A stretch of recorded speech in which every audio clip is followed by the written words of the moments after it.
हाँ तो बच्चों, आपका अपने YouTube चैनल कल्पना कोचिंग में स्वागत है।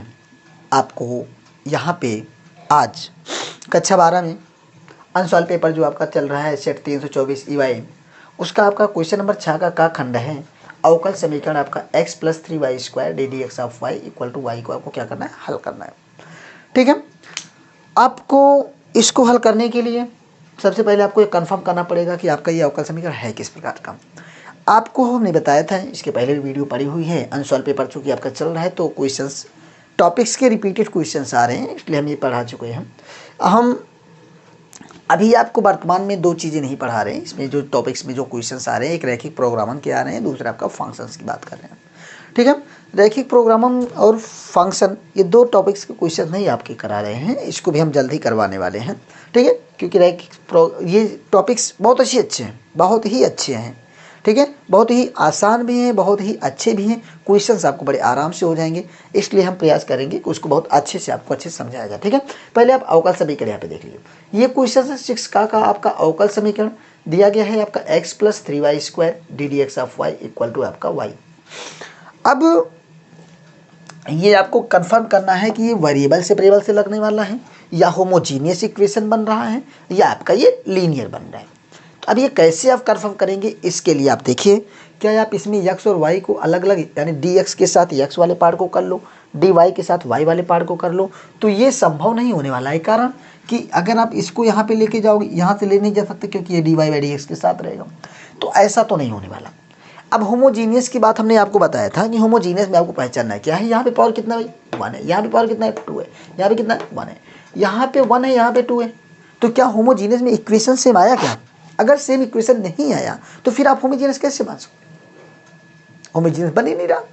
होमोजीनियस बनना चाहिए था कि यहाँ पे जो पावर था वह यहाँ का पावर सेम हो जाना चाहिए था। अगर ऐसा बनता तो वो होमोजीनियस होता, वरना होमोजीनियस नहीं। अब बात आती है लीनियर है कि नहीं। लीनियर की बात आपकी किया जाए कि ddx ऑफ y है, ठीक, कोई दिक्कत नहीं। अभी आपको ये लीनियर दिखेगा नहीं, क्यों? क्योंकि y पे यहाँ पे क्या लगा हुआ, पावर 2, और y के फॉर्म में ये मल्टीप्लाई में हुआ है, तो ये मल्टीप्लाई में भी नहीं होना चाहिए। तो इसके लिए आप इसे क्या करेंगे, थोड़ा सा इसको सिस्टमेटिक ढंग से लिखते हैं। तो ये आपको जो दिया गया है आपका x + 3y² ddx of y और = आपको y दिया। बेटा एक काम करिए, आप इसको पलट लीजिए। अगर आप इसको क्या करते हैं, इसको इधर ही रहने दीजिए, इसको इधर ले जाइए, इसको इधर ले आइए, तो यहाँ पे आपका x + आपका 3y² अपान आप y लिखिए, और यहाँ पे आपका क्या हो जाए, dx/dy। कोई प्रॉब्लम? अगर कोई प्रॉब्लम नहीं है तो इसको थोड़ा आप अलग अलग कीजिए, इसको इधर ले आइए, तो dx/dy = इसको अलग कीजिए, तो ये x/y प्लस आपका 3y² y, तो इस y से ये कैंसिल हो गया। यहाँ से आप देखेंगे ये आपको मिला dx/dy = आपका x/y प्लस आपका 3y मिला। अब बेटा ये देखिए, इसमें आप इसको थोड़ा सा ध्यान देंगे तो ये आपका ddx ऑफ यहाँ पे y हुआ, और यहाँ पे इसको इधर लेके माइनस, यहाँ से आप 1/y करिए, और यहाँ से आपका x होगा, और ये आपका बचा 3y। आपको अगर याद होगा तो लीनियर इक्वेशन, जो आपका लीनियर डिफरेंशियल इक्वेशन होता है वो आपके 2 टाइप्स के होते हैं। एक आपका ddx ऑफ y के रूप का होता है, एक आपका dy ऑफ x के रूप का होता है। ये आपका dy ऑफ x के फॉर्म का है। इसका मतलब यहाँ पे आपका x जो है, x आपका क्या है, x और y आपका डिपेंडेंट है और x आपका इंडिपेंडेंट है। लेकिन यहाँ पे आपका क्या होता है, y इंडिपेंडेंट है, x क्या है, डिपेंडेंट है। अर्थात कहने का मतलब यहाँ पे आपने y के रिस्पेक्ट में x का डिफरेंशिएशन किया, y के रिस्पेक्ट में x का डिफरेंशिएशन किया है, यहाँ पे जो आपका इक्वेशन बना है। तो अब ये जो फॉर्म हुआ, ये बेटा आपका फॉर्म हुआ, ये आपका dx dy plus p of x = q के रूप का है।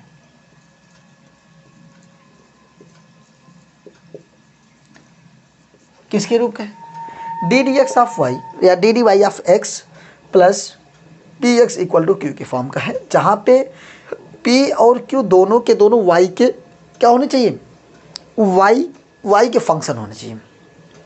यहाँ पे वाई का फंक्शन ये भी है, y equal to q equal to आपका 3y मिला, पी इक्वल टू आपका 1/y मिला। तो यहाँ से अगर हम बात करें, यहाँ से p इक्वल टू आपको मिला -1/y और q इक्वल टू आपको मिला 3y। अब आपको निकालना है IF integrating factor. IF equal to यहाँ पे क्या होता है, IF equal to e to the power integration of आपका PDY होता है। क्या होता है उसमें आपका PDX होता है। तो यहाँ से आपका IF इक्वल टू आपका क्या है बेटा, e to the power integration of -1/y dy। तो ये आपका e to the power minus log y आया, तो e to the power log 1/y आया। तो ये आपका पूरी वैल्यू कितनी आ गई 1/y। ये वैल्यू आई आपकी IF की। किसकी आई, IF की। कोई प्रॉब्लम? अगर कोई प्रॉब्लम नहीं है तो आपको सॉल्यूशन में आप देखते हैं। अतः समीकरण का हल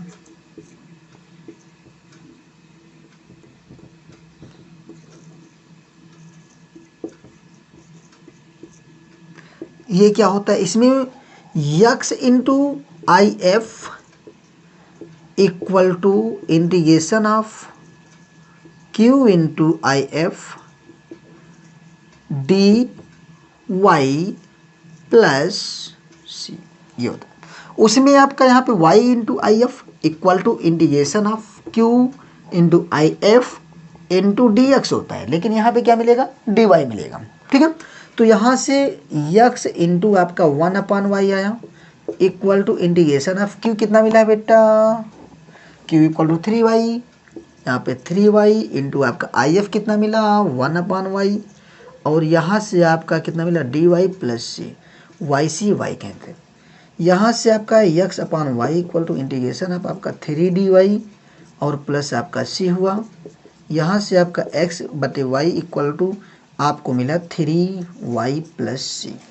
अब यहाँ से अगर हम बात करें तो इसका इसमें आप मल्टीप्लाई करा दीजिए, तो यहाँ से आपका x इक्वल टू आया 3y स्क्वायर प्लस cy, या इसी को आप ये लिख सकते हैं x equal to y common ले लीजिए तो 3y प्लस सी, दोनों में से कोई एक ही आंसर आपका आ जाएगा।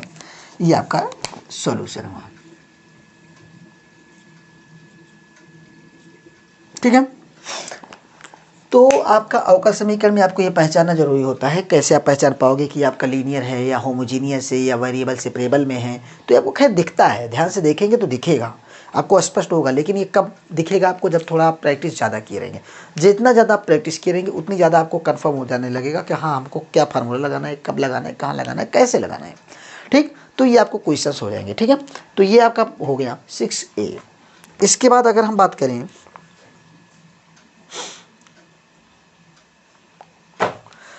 ठीक है, तो अवकल समीकरण में आपको